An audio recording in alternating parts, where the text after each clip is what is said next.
नमस्कार। कहते हैं माटी कहे कुमार से तू क्या रूंदे मोहे, एक दिन ऐसो आवेगो मैं ही रूंदूंगी तोहे। जी हाँ, आज का हमारा टॉपिक है संत कबीर। कहते हैं 15वीं सदी के निर्गुण भक्ति धारा के प्रमुख संत हुए, जिन्होंने अपने ज्ञान से पूरे संसार को सींचा। कहते हैं तात्कालिक समय में व्याप्त विभिन्न कुरीतियों पर इन्होंने अपने ज्ञान से प्रहार किया, जिसमें इनकी भाषा, शैली और इनकी सबसे ज़्यादा प्रभाव देखने को मिलता है। कहते हैं सबसे पहले हम इनके प्रारंभिक जीवन परिचय को समझने का प्रयास करेंगे। साथ ही साथ हम इनके भक्ति की जो धारा थी, सगुणा थी या निर्गुणा, इसको जानेंगे। साथ ही साथ इनके द्वारा जो शब्द बोले गए और उनको कंपाइल किया गया विभिन्न बुक्स में, जिसमें बीजक, होली, मंगल और शब्द जैसी थी इनकी भाषा व इनकी स्टाइल्स को भी जानने का प्रयास करेंगे। साथ ही साथ हम इसकी सबसे इम्पॉर्टेंट टीचिंग, जो टीचिंग ऑफ कबीर के नाम से जानी जाती है, उसको समझने का प्रयास करेंगे, जिसमें हम देखेंगे कि कबीर कैसे अपने ज्ञान को बाकी पूरे संसार पर लुटाते हैं। और टॉपिक के अंत में विभिन्न वर्षों में आयोजित विभिन्न प्रतियोगी परीक्षाओं में पूछे गए वस्तुनिष्ठ प्रश्नों पर चर्चा करेंगे। आइए चलते हैं कबीर के प्रारंभिक जीवन परिचय को जानते हैं। कहते हैं संत कबीर का जो जन्म था लहरतारा वाराणसी में हुआ था।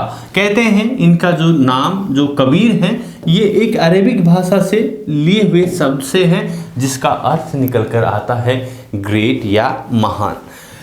इनकी जो मृत्यु हुई थी वो मगहर में 1518 में हुई थी बच्चों, जिसमें देखने को ये मिलता है कि मगहर से एक अंधविश्वास या रूढ़िवादी बातें जुड़ी हुई थी। ये कहावत थी कि जो भी मगहर में सांसें छोड़ता है या जिनकी मृत्यु होती है वो नरक में जाते हैं। इस वजह से कबीर लोगों की ये मिथ्या तोड़ने के लिए अंतिम समय में मगहर जाने की इच्छा व्यक्त करते हैं और इनके फॉलोअर वहीं जाके लेकर जाते हैं और यहाँ पर ये अपने शरीर को त्यागते हैं। चलिए आइए आगे देखते हैं। इनके जो दो बच्चे थे, जिसमें एक कमली लड़की और कमाल नामक इनका लड़का था।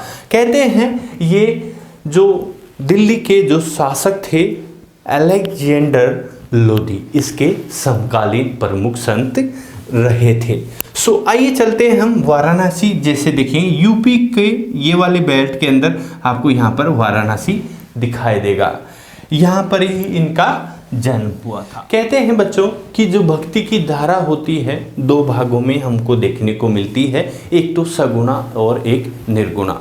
सगुणा के अंदर हम देखेंगे विद एट्रीब्यूट्स और निर्गुणा का मतलब होता है विदाउट एट्रीब्यूट्स। इसमें सगुणा में स्पेसिफिक किसी गॉड की वर्शिप होती है, जबकि निर्गुणा में निराकार ईश्वर की प्रे होती है। सो सगुणा में जैसे कोई मीराबाई जैसे कृष्ण की भक्ति करती है, कोई गणेश जी की भक्ति करेगा, कोई भगवान शिव की भक्ति करेगा। ऐसी भक्ति जो किसी पर्टिकुलर गॉड को सेंटर में रख कर की जाती है वो कहलाएगी सगुणा भक्ति की धारा। और जिसमें निराकार ईश्वर, जिसका कोई आकार ना हो, चाहे पेड़ हो, पत्ते हो, पत्थर हो, ये सब क्या कहलाएंगे? निराकार। जिसमें ईश्वर का कोई आकार ना हो, ऐसी भक्ति की धारा कहलाएगी निराकार। जो संत कबीर थे वो निराकार भक्ति के प्रमुख संत थे, वो हर चीज में ईश्वर को देखते थे। सो अब नेक्स्ट स्लाइड पर चलते हैं। According to Vaishnav tradition suggest that he was born in Hindu family. कहते हैं वैष्णव ट्रेडिशन के अकॉर्डिंग ये सजेस्ट किया जाता है कि जो संत कबीर का जो जन्म हुआ था हिंदू परिवार में हुआ था। Kabir was raised by a poor Muslim family belonging to community of weaver और जुला। कहते हैं जो संत कबीर थे उनका लालन पालन या पोषण था वो एक मुस्लिम परिवार जुला परिवार में हुआ था। Who were relatively recent convert in Islam, जो कि अभी अभी इस्लाम धर्म में परिवर्तित हुआ था। He was initiated into bhakti by a guru perhaps Ramanand. कहते हैं जैसे गुरु जहाँ शब्द आता है तो बहुत सारे लोग इससे रामानंद से इनका संबंध जोड़ते हैं। The verses attribute to Kabir use the word guru, sadguru, but do not mention the name of any specific preceptor. कहते हैं कबीर अपने वर्सेस के अंदर गुरु और सतगुरु वर्ड को यूज करते हैं, लेकिन किसी परसेप्टर मीन्स गुरु का नाम यूज नहीं करते हैं। सो ये वाली बातें हमें यहाँ देखने को मिलती हैं बच्चों। कहते हैं कि रिलेटेड कंपोजिशंस, कहते हैं कबीर यहाँ पर देखने को मिलेगा कि कबीर अपनी जो भाषा, जो लैंग्वेज है, जिसे पंचमेल या खिचड़ी के नाम से जानते हैं, और जो स्टाइल है उलट बंसी। सर ये उलट बंसी क्या होता है? किसी को शब्दों को उल्टा करके देखना? ऐसा नहीं, किसी बात को डायरेक्ट न कहकर इनडायरेक्ट शब्दों के अंदर कहना, इट्स कॉल्ड उलट बंसी। और क्या थे? कबीर ऐसे संत थे जो उस समय की या समय अवधि की जो लोकल लैंग्वेज मीन्स जो स्थानीय भाषा को यूज करके अपने शब्दों को कहते थे। कहते हैं जो कबीर के द्वारा बीजक शब्द, मंगल और होली और साख्यान और रेखा ताल जैसे बुक्स वगैरह लिखी गई। एक मिनट रुक जाइए। तो किस लिए रुक गए सर? कहने का मतलब ये है कि संत कबीर शब्दों से बोलते थे और जो इनके फॉलोअर्स थे उन सबको कंपाइल करने का काम किया करते थे। सो साथ में हमको देखने को मिलेगा one of his disciples name Bhogdas compiled the Bijak as a book. कहते हैं जो इनके एक अनुयायी थे, फॉलोअर थे, जिनका नाम क्या था? भोगदास, वो बीजक को कंपाइल करते हैं।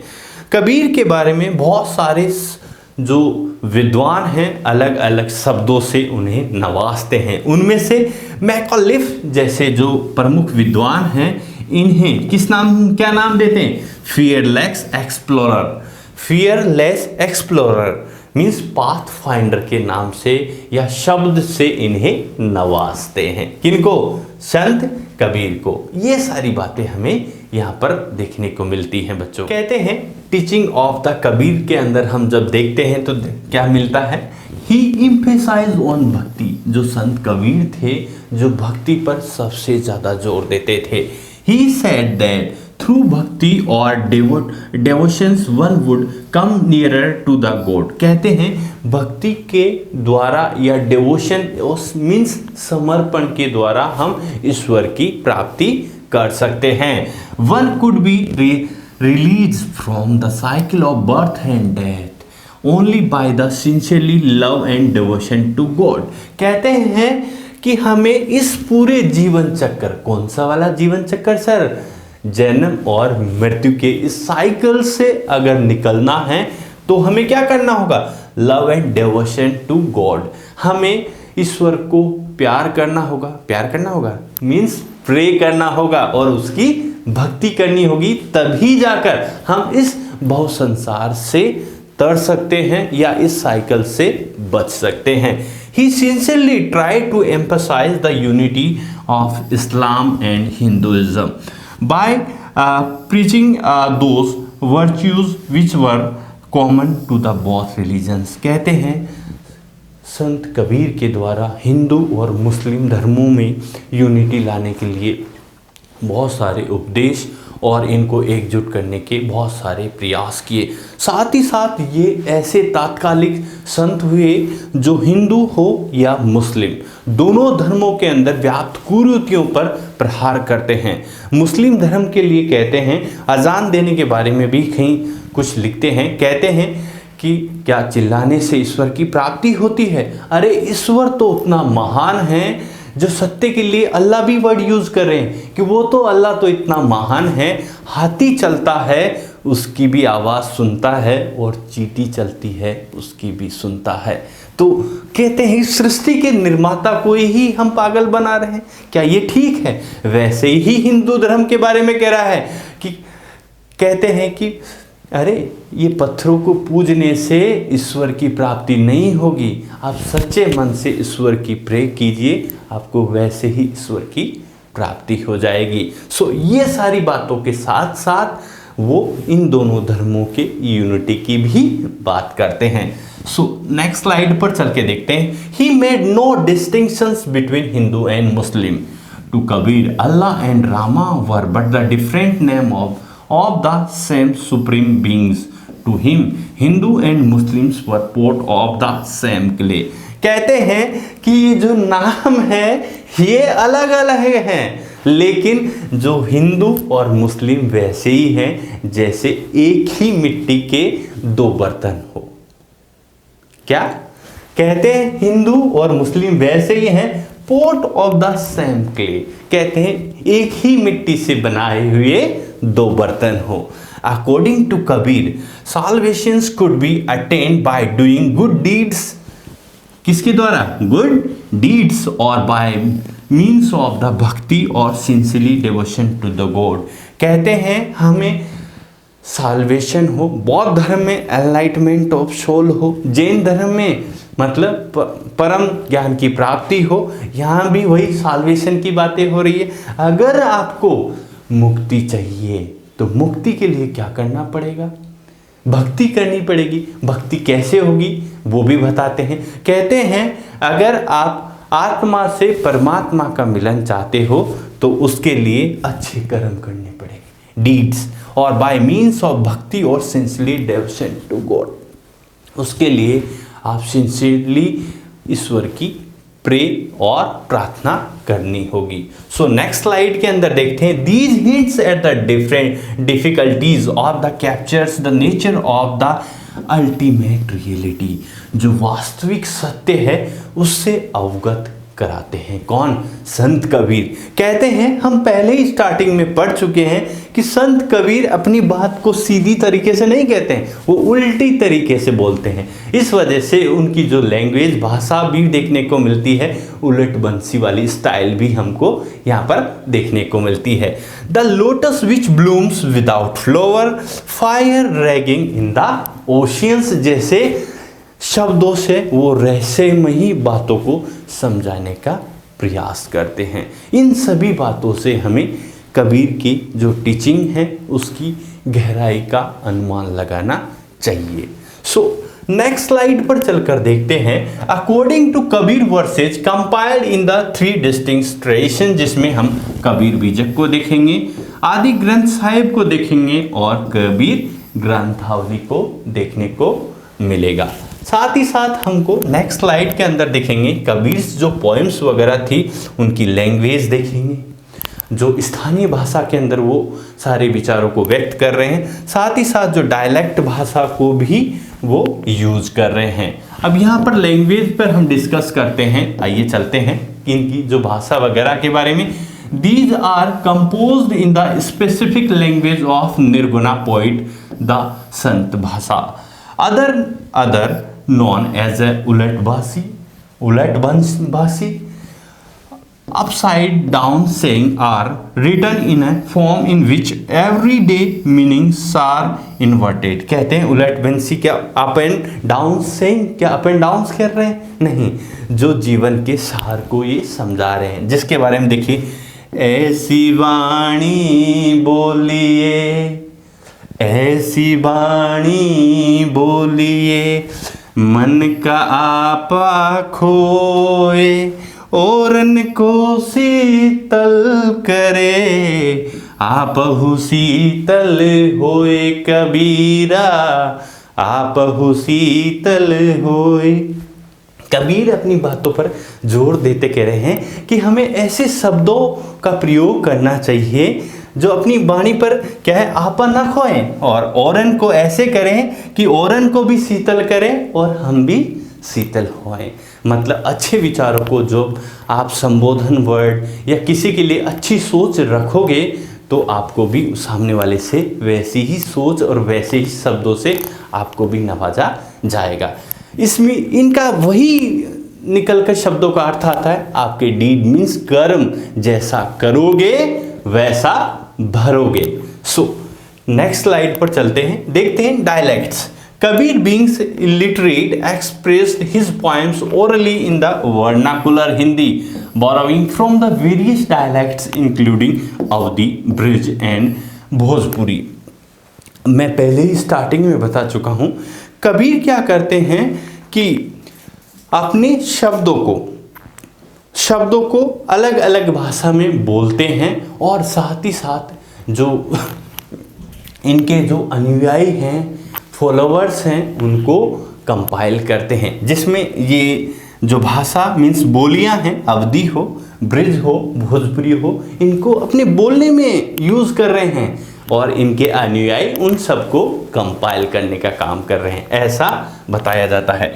Kabir has enjoyed a revival of the popularity over the past half century as argued the most accessible and understandable of the Indian Sant, as specific influence over the spiritual traditions such as those the Sant Mat, Garib Das and Radha Swamis. कहते हैं यहाँ पर आप सभी को देखने को मिलेगा बच्चों कि कबीर की मृत्यु के कहते हैं 200 साल के बाद इनके जीवन को जाना गया या इनके जीवन पर बायोग्राफीज लिखी गई, तब जाकर इनको अच्छे से पहचाना गया। तो ये सारी बातें हमने संत कबीर के बारे में जानी। अब टॉपिक में हम देखते हैं जो MCQs पर भी डिस्कस कर लेते हैं, जो बहुत ज़्यादा आपके लिए लाभदायक होंगे। सो चलिए MCQs पर भी चल लेते हैं साथ ही साथ। Where was Sant Kabir born? कहते हैं संत कबीर का जो जन्म था कहाँ पर हुआ था? किनका? संत कबीर का। क्या दिल्ली में हुआ था? नहीं। क्या मथुरा? नहीं। क्या हैदराबाद? नहीं। उनका जन्म था लहरतारा, वाराणसी में हुआ था। जी हाँ, उनका जन्म कहाँ? लहरतारा, वाराणसी में, जो इस पॉइंट पर हमको देखने को मिलता है। और साथ ही साथ एक और क्वेश्चन पूछ लेता हूं, मृत्यु कहां पर हुई थी? याद करो, मगहर में। कहां पर? मगहर के अंदर। सो चलिए नेक्स्ट स्लाइड में। Who was the Guru of Kabir? कहते हैं कबीर अपने शब्दों में गुरु और सदगुरु वर्ड यूज करते हैं, लेकिन पर्टिकुलर गॉड का इस परसेप्टर बोले या उनके टीचर का नाम नहीं आता है। फिर भी जितने भी लोग थे उनका यही मानना था कि उनके गुरु थे, जिनका क्या नाम है यहाँ पर देखते हैं। Who was the Guru of Kabir? क्या रामानुज थे? नहीं। क्या नामादेव थे? नहीं। वल्लभाचार्य थे? नहीं। उनके गुरु का नाम था क्या था? क्या था? रामानंदा था। किनके गुरु? कबीर के गुरु। सो ऐसा यहाँ पर मान्यता है। Which of the following is are the compositions of the Kabir? कहते हैं आप सबको पता है कबीर ने अपने जो विचार थे, अपना ज्ञान था, बहुत सारी बोलियों में, भाषाओं में लोगों तक पहुँचाया, लेकिन जो उनके फॉलोअर्स थे उन सभी ने इन सबको एक जगह कंपाइल करने का काम किया। Which of the following is are the composition of Kabir? ये जो सारी की सारी रचनाएं हैं, क्या ये कबीर की रचनाएं हैं? इनको सही और गलत हमको देखना है। कहते हैं कबीर के द्वारा अनेक बोलियों में अपने अपने विचार रखे, जिनको इनके फॉलोअर्स ने कंपाइल करने का काम किया था। क्या ये बीजक और साखी इन्हीं के थे? यस, ये इन्हीं के थे। कबीर ग्रंथावली, हाँ ये भी इनका था। ऑप्शन सी भी देखते हैं। ओनली बी, नहीं, ये दोनों ही इन्हीं के थे, इस वजह से ये भी ओनली बी भी नहीं बोल सकते हैं। तो क्या बोलेंगे भाई? तो all of these, all of the above, yes, all of above. ये सारी की सारी रचनाएं किनकी थी? ये सारी की सारी रचनाएं संत कबीर की ही थी। सो ये देखने को यहाँ पर हमको मिलता है। आई होप आपको बहुत अच्छा लगा होगा, और अच्छा लगा है तो प्लीज़ लाइक कीजिएगा और शेयर कीजिएगा। Thank you very much. Have a good day.